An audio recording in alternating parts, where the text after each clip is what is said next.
Hi everyone, I am Amanda, and this is Real Talk. Real Talk is about real issues and real stories.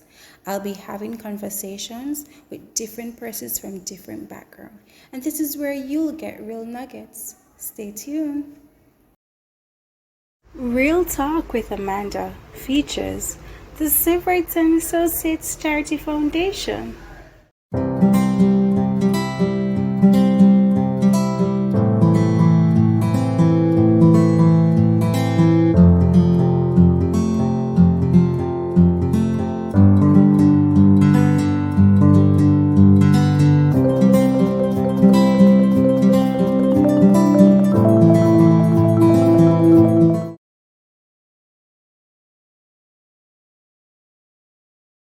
So, good day again, guys. Thank you for tuning in another episode of Real Talk with Amanda. Today, I have Prophet Trey Walters, and he'll be talking to you about purpose.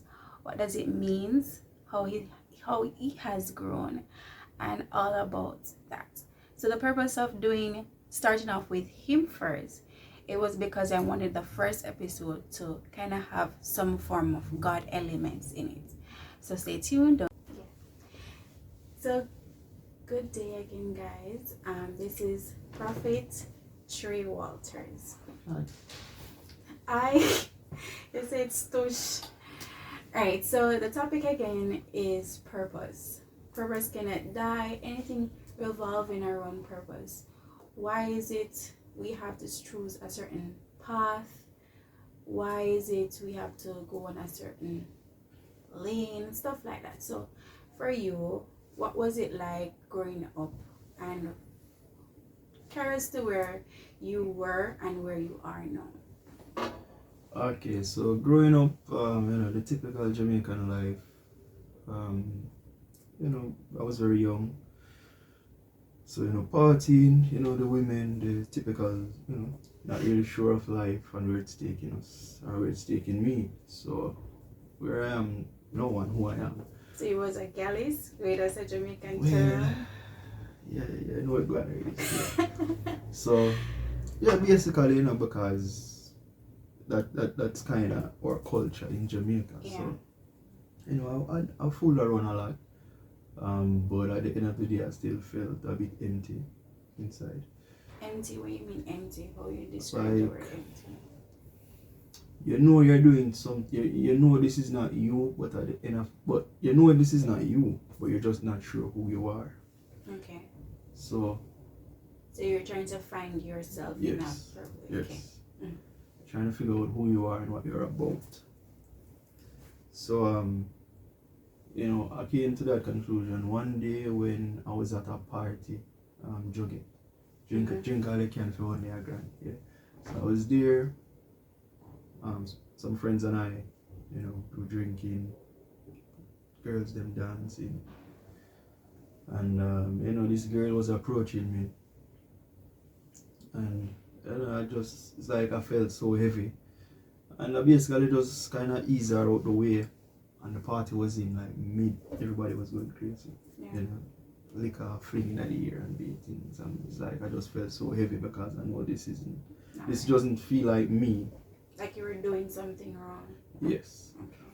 So, I stepped away from the party and I went down to the beach side, and I was sitting there by myself, and I was just, contemplating and, just like, is this all that life has to offer? Because the thing, party as much as you want, drink as much as you want, have as many women as you want, there's still this emptiness that feels like this isn't it. This isn't it. Okay. Alright, so I knew you around Worldwide Dream Builders. That's where we kind of met. We were surrounded around a leadership environment, and right there, everyone was trying to find out their purpose, I would say. They were trying to find wealth, but also to find that leadership purpose within us. How was that experience added to your professional or lifestyle, or where you are today? Alright, well, it helped a lot because we were exposed to a lot of books, that were written by, you know, great people, and you know those people are doing great things. So it was that, you know, those books gave us like, or gave me like an insight as to how to manage my time better, and how to think better, how to act better, how to communicate with people, because people naturally, I don't know, but people don't really know how to communicate. Yeah. And that's like a big issue in Jamaica, which is why we have so much crime and violence, because people literally don't know how to communicate. Yeah, that's true. So you know, going there and learning, you know, how to communicate, how to carry myself better, how to actually look someone in the eye when I'm talking to them, how to shake a hand, and you know, all of that, yes. So all of that was just basically gearing me up to bring me to a place where I'm at now, because now I'm in ministry. When you say ministry, for some persons who really don't understand, explain when you say ministry. All right. I wouldn't say pastor, but I would say somewhere along the line, because my calling is not just only to preach. You know, there's many different. But ministry as in church, and not the typical everyday church, as in what I have grown up hearing about. Just this place where you go to on Sundays, and you act a certain way, and then you change by the time you leave. No, as in how God really wants or what He wants the church to be like. Okay. Alright, so for most persons, when I introduce you and I say prophet, they're going to ask, how is that journey for you, and where did it started? How do you know that you were called to be a prophet? Okay, well, okay, so the first thing is this. I know I'm called to be a prophet because God called me to be a prophet. And for someone to say God doesn't speak anymore, if God doesn't speak anymore, then that means there would be no churches, because in order to build a church or to do anything, God has to call you, unless you're doing it out of your own will. So I know I was a prophet when God started to speak to me more, because I was seeking His face in prayer and fasting. And it's not that I chose to be a prophet. I didn't choose to be a prophet. Yeah, that's what I want to know. Yeah. Like, purpose to me, no matter which path you're on the life, if you're on this path and it wants you over here, no matter where you are, I believe that it's gonna crash over where you're supposed to be. Yeah, because you're not choosing it. You don't have a choice. I don't have a choice. Right. With purpose. Like, you can choose to do certain things, but there are certain things that you really have no control over. So, you know, I came to be a prophet when a series of events, a lot of close call with death, and you know, a lot of, you know, I missed death like this many times. And I just started to reflect, like, you know, if I came this close to death so many times, why am I still here? But that's the thing. There are forces in this world that takes people before time. They want to take you out before you even know what your purpose is. Because as long as you don't know what your purpose is, then you won't know who you are and what you're about. So it's like even like, for instance, let's say you're supposed to be the president, but you're living in like a shack or a shed, you know, until you really know who you are and what you want and what you're going for, then you're gonna always feel like you're nobody. Right. But as soon as you know who you are and what you're about, then it's the playing field, the battlefield will change for you. So I found out I was a prophet basically by the indication of the level of warfare that was on my life, and the things that I've experienced and the things that I had to go through, because prophets go through a lot. And God started to basically use His servants to confirm it, because someone is not just going to tell me I'm a prophet and I just say, okay, sure. You know, I'm asking God for a specific indication.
that's how it came to be so. Okay, awesome. Alright, so for persons out there that not sure what are their purpose or what are their paths, for me it was a rocky road to find out exactly where I wanted to go, what I wanted to do, and so I feel as if it was a tug and war for me until I figure out that helping others or just providing knowledge or just being that person to comfort persons, I realized that I was doing that all my life. And no matter which part that I go along, that's where I was always going to be. No matter what is going on in my life, I was always going to be like a beaming rock for other persons. So what do you think persons can do to find out what are their personal purpose? How do I find out what do I want to do? How do I know that God want me to do this? How do I know that this is what I'm supposed to do in life? What is your advice to them and how they can reach to that point? Well, seek ye first the kingdom of God. Seek ye first the kingdom of God. Because the thing is, like I said earlier, there's a purpose on everyone's life. All of us have purpose. All of us have purpose. Every single one of us. Every single one of us. There's a calling in our life to do something. Whenever you see a situation and you're saying, why doesn't somebody do something about that?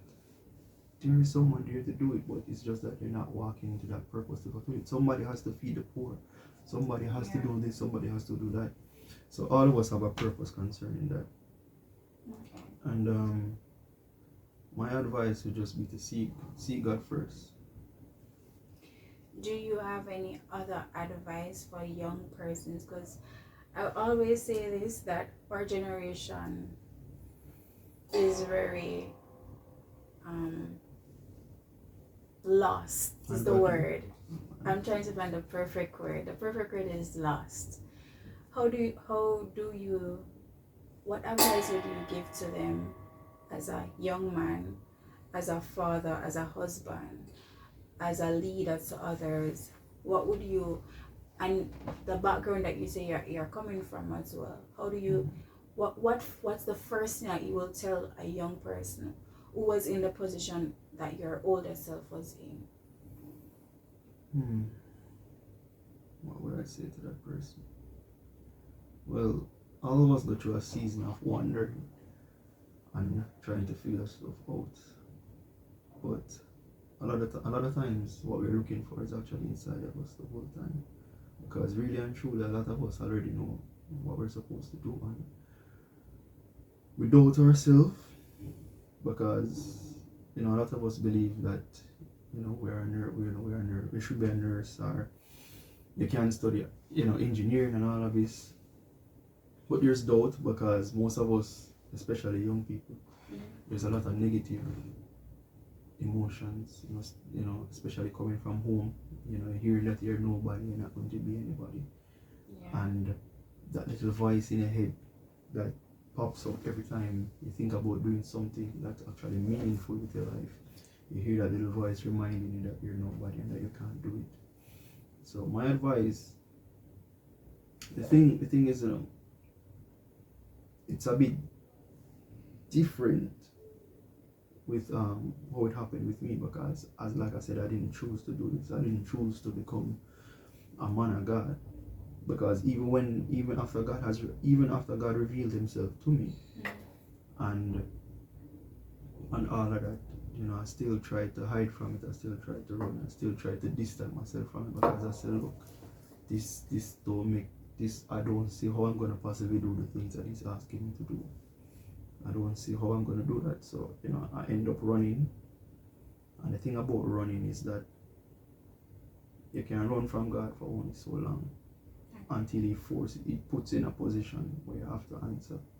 Okay. So if I could speak to my younger self, I would advise myself to just trust the process and work with it. Because the more you procrastinate and the more you run from it, is the more you're gonna find yourself in a corner.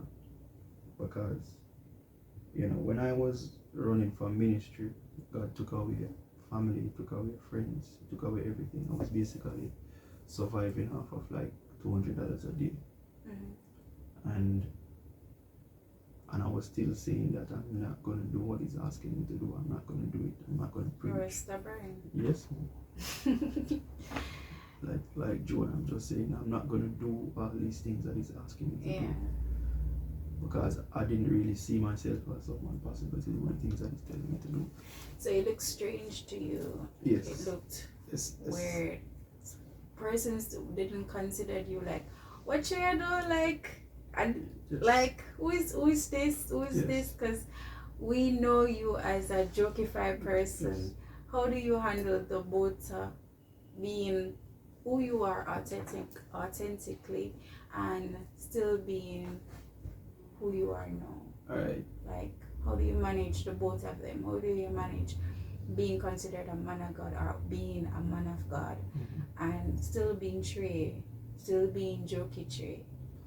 Well, the thing is, this is why I love God so much, because I am now able to be myself.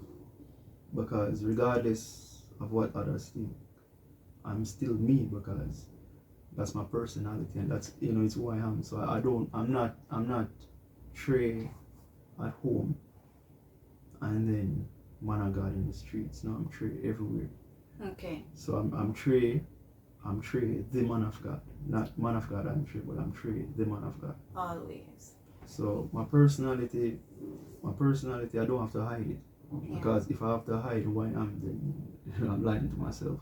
So I'm always me 100% of the time. And the thing is, God is the only person that will love you no matter what. You can be literally raw. You don't have to go to God speaking, oh, thy father saith, pinch me upon the ladder. No, you can just, it's a God. You can go to us. He's raw, real. Yeah. It's real, and you can just go to him who you are, and he will love you. He will love you. Because the first time I had an encounter with God, the love that was coming off of him, the love that I was feeling, literally felt like it was piercing me to the point where I was really breaking down and crying. Because this is the first time in my life I've ever felt love for who I am. I didn't have on a mask. All the skeletons in the closet, all of that. But he loved me for who I am. So if God can love me for who I am, then nobody can try to get me to shift and to be somebody that I'm not. I'm always Trey. Okay. Trinidad, Awesome. Brazil, America, anywhere you carry me, still Trey, the man of God. Or Trey the prophet, still Trey. That's good. That's good to be authentic. And I love that, the fact that, because when I watch you on Facebook, you are still jokifying, roasting other people, and Yes. it's just fun to see you. Yes. I think other persons don't encounter. Once you become like, once you take on the mantle of God, it's like you become this shelled character or shelled because person. that's what religion does. Religion tries to keep you in a box.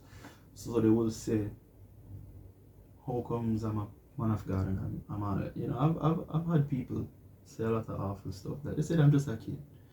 And that they're just a what? I'm just a child. Okay. I'm just a child. And that makes me laugh even more, because the thing is, I'm just me. And if me being me offends them, then I can't help it. But I will always be me. Always. So I always check with God. And once I'm walking in alignment with his will and his word, then I'll just always be me. And I've had people, say I'm childish, and it hurt them heart so much when them see even how me I behave, God still a moving in my life, still have him hand on me, and them can't figure it out. So that is my personality. The anointing doesn't change my personality.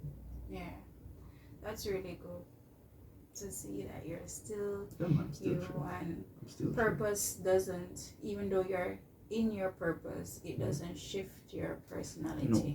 So that's really good. That's what we wanted to see. We want to examine or dissect purpose in different angles to see how we can all find who we're supposed to be. How can we find where we're supposed to be? And persons might have a problem with going in their destiny because they're going to say, oh, if I pursue this path, then I have to change who I am. And that's what I wanted to kind of clear up. You might have to change habits. But habits will not habits when you like, for instance, when you find out who you are, what you're about, where you're going, I know you have purpose in your life, you might have to change your habits. You might have to sleep less, eat healthier. You're changing up your habits, bad habits. So at the same time, you're becoming a better person, but the deep inner you, who you are, what you're about, that doesn't have to change. And if you have to, the thing about me, the same guy that's in this room is the same guy that's going to be outside. Okay. Because some people have to change up their personality. You don't have a split. No. You don't have a split personality. No. That's what you're saying. Okay. I don't. So I don't have to change up my personality depending on who I'm around. To say, okay, I'm around this set of individuals, so I will have to talk different. No, I will have to try not to. No. I have, God has accepted me for who I am. So, and I have accepted myself for who I am. So, if somebody doesn't want to, accept me because of who I am, that's not really my problem. That's their problem.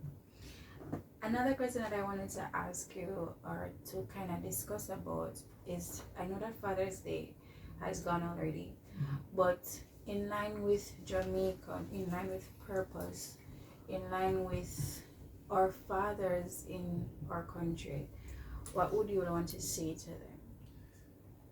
Fathers need to be fathers, because the problem with society is that men are not stepping up and being like fathers, because you can be the best mom in the world, but a child still needs his father. Trust me and believe me upon that. I remember the Lord was revealing me, He was really revealing to me that a lot of the things that are happening in my life is because of what's been happening years and years ago, because my father, my circumstances was separated from him when I was at a very young age. He didn't know his father until he was an adult. So it's like the same thing traveling down. I can tell you this, a man who doesn't know his father, there's a high chance that his father doesn't know his father, and he goes on and on and on and on and on and on and on. Okay. So it's like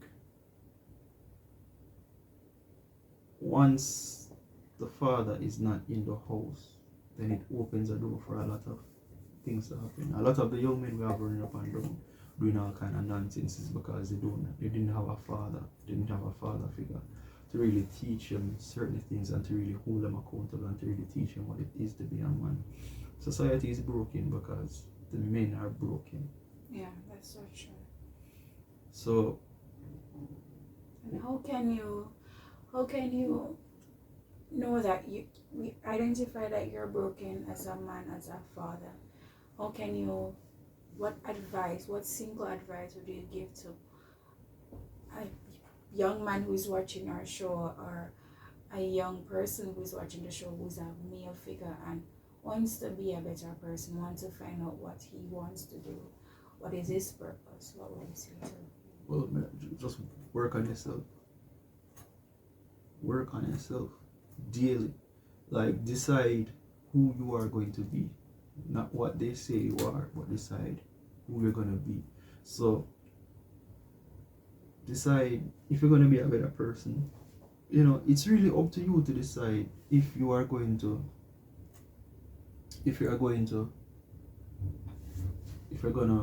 be a role model or a dad or a good father or anything like that. It's really up to you, And the power is in your hand to decide, and that's the beauty of life. You can always decide. You can decide that, what, I'm done living like this. I'm done being this person. I'm done hanging around this set of person. And just decide and just love yourself enough to decide. Say, say, what happened to my dad, I don't want that to happen to me. How I saw my dad treating my mom, I don't want that to happen to me. Yeah. How I saw the generational curses that have been in my family. I don't want that to be my family. Yeah. And just decide to change, and just decide that you're going to work on yourself, whether it's by reading books, audios, whatever it is that lifts your spirit up, and just decide that you're going to make a difference in your life. Because at the end of the day, you can blame daddy, you can blame mommy, you can blame everybody we want to blame. But if you know that you're an adult, you just have to make a decision that you're going to change for the better. Just be a better person. Yeah. And this process is not going to be easy, that's for sure. It's not a walk in the park. No. It's not okay, I can just be transformed. Like, it's not like that. No, it takes time. And it takes a lot of time, and it takes a lot of work. Yeah. Because you're changing bad habits, and you're working on your character. So let's say, I was a guy, where the smallest thing someone said to me, I feel offended. I feel the need, I have to react to it. I need to say something. Now I just take that stuff. And now I'm at a place where it doesn't really matter what you say to me, because how to manage it. Alright. Okay. So that never happened overnight. And the thing is, let's say you have anger issues and you say, Father God, please help me to work on my anger. The thing is, it's not just going to take the anger away. He's going to put you in situations that cause you to be angry. So you will find how to manage that. Exactly. Wow. So you will find out that your boss just being extra hard on you. Yeah. Your spouse probably just acting weird, and people just disrespecting you for no reason. I remember when I was praying to God, I said, Father God, I have an anger issue, so help me. I'll just be on the road and somebody just see me and just tell me about my mother and just disrespect for no reason. And the moment my answer, I would just hear like, you failed. Oh my God. Right? So whatever. So it's just these small tests that God, so what you're trying to say that when we pray for something and when you're still seeing us going through it, it's just the small tests that yes, God because is it's a process, Even if you're asking God, like for instance, you want to open a business, it's not just going to give you a mega amount. It might tell you, say, sell like 2 mascara glasses or whatever, and him just want to see if you can actually manage money, if you have actually tried to learn to manage money. Okay. If him said do editing, you don't know to edit, but are you gonna learn to edit? You're gonna be faithful even when one person will probably buy it, or and then when you're faithful with it and you keep on doing it and you have patience, then it will elevate it, because that's how God works. People believe if you ask God for people are praying for a car, they don't give up a driver's license. Okay. So if you're praying for a car and you're believing God for a car, it's only fair that you work out your part of it and actually dedicate yourself to learning how to drive, getting the driver's license, all of that. Because what I learned with God is God doesn't have a problem giving us stuff. Okay, alright, let me share something. The other day a promotion was up, and it's a promotion I was waiting for a very long time. Alright, so I said to myself, this was a conversation I was having on the inside. I said, the moment I get this promotion, I'm gonna take this promotion and I'm gonna rub it in somebody's face deep. So right? Yeah. That was an internal thought, yeah. And that hurt. And I didn't get it. And when I didn't get it, I literally broke down and I was angry for days. And I said, I'm not gonna pray. But nah, pray. But then I nothing with this butter. And God was like, you still have to grow, Trey. You still have some bad habits. So here's the thing. If I got that, if God allowed me to get that promotion, I would self-destruct with it, because it came with a lot of power. And I was already contemplating in my heart to rub it in some people. Okay.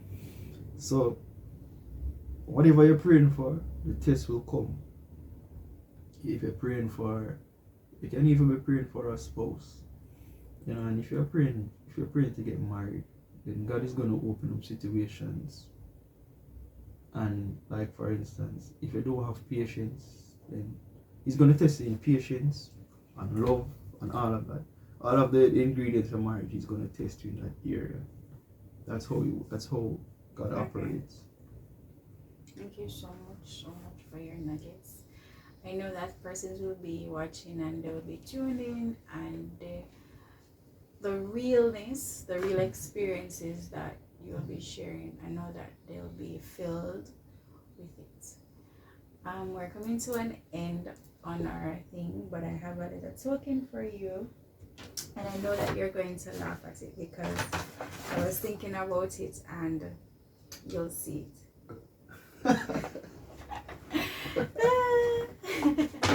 It's an inside joke. They won't see that. I would have to take a picture and add it into the... So I know that you will love it. Yes. Yeah. So tell them why, because they'll be laughing and then they don't know exactly what it is. It says, Real Talk with Amanda, thanks for coming, KFC boss. KFC need to start posting it because every day I promote the KFC, like every day. Yeah. So like I'm a huge fan of chicken overall, but you know, KFC. Yeah. KFC Which part of the chicken. chicken they love? Any part of the chicken, as long as a chicken, you know. Yeah. As long as a chicken. Well, this is the perfect time to figure out if you want to be an ambassador for KFC, right? So I was thinking about what to give you, and that just came into my spirit to give you. Well, I really appreciate this. You're welcome. And thank you so much for coming. You can edit this back. So thanks again, guys, for tuning in another episode. I'll see you another time. Bye. Toodles. Toodles.